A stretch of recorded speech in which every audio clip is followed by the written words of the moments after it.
Манал Беркадар е 19-годишно момиче от Сирия, което се е решило на сигурно най-трудната стъпка в живота си – да избяга с 10-годишния си син Митан. Дошла е в България, за да търси закрила.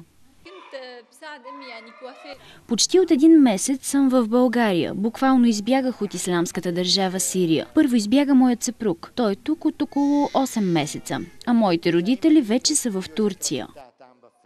Според официалната статистика, в момента в света близо 60 милиона бежанци имат съдба подобна на тази на Манал. Тежките условия на живот в собствената им родина ги принуждава да напуснат домовете си и да търсят по-добър живот в чужди държави.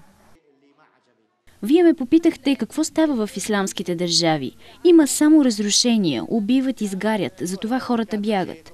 В Камишли моят съпруг имаше магазин за поправка на телефони, а аз работех в студио за красота. Сега всичко е затворено. Манал споделя, че в България й харесва. Въпреки това не смята да остане тук. Надява се със съпруга ти скоро да получат документи и да заминат при роднини в Германия.